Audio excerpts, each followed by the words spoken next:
Hi friends, మామిడికాయ పచ్చి కొబ్బరితో రోటి పచ్చడి తయారు చేసుకుందాం. ఇది అన్నంలోకి, ఇడ్లీలోకి, ఊతప్పంలోకి వేసుకుని తింటే చాలా బాగుంటుంది.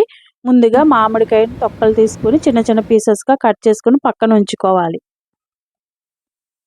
కడాయిలో ఆయిల్ వేసుకుని పచ్చిశనగపప్పు వేసుకుని అది బాగా ఫ్రై అయ్యాక 5-6 వెల్లుల్లి రేఖలు, 10 పచ్చిమిర్చి కట్ చేసుకుని వేసుకుని అవన్నీ బాగా ఫ్రై అయ్యాక బౌల్లోకి తీసుకుని మామిడికాయ ముక్కలు వేసుకుని జస్ట్ 5 మినిట్స్ ఫ్రై చేసుకుని అది కూడా ఒక బౌల్లో తీసుకుని పక్కన ఉంచుకోవాలి.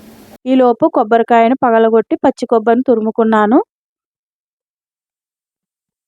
ఇప్పుడు రోల్లో మొదటిగా ఫ్రై చేసుకున్న పచ్చిమిర్చిని వేసుకుని దంచుకుని దాన్ని మెత్తగా నూరుకోవాలి.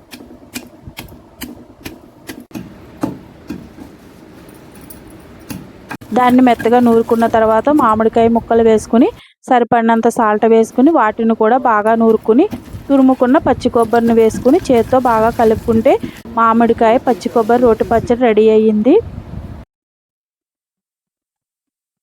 రోటి పచ్చడి అంటే లాస్ట్లో కొంచెం అన్నం వేసుకుని తింటే ఆ టేస్టే వేరు కదా. నేను కలిపి ముద్ద పెడుతుంటే మా హస్బెండ్ తిని చాలా బాగుందన్నారు. లాస్ట్లో తాలింపు వేసుకుని రోటి పచ్చడిని కలుపుకుంటే మామిడికాయ పచ్చి కొబ్బరి రోటి పచ్చడి రెడీ అయ్యింది. ఈ రెసిపీ కానీ మీకు నచ్చితే లైక్, షేర్, సబ్స్క్రైబ్ చేయండి. మీరు చేసే లైక్ వల్ల మన ఛానల్ ముందుకు వెళ్తుంది. Thank you for watching.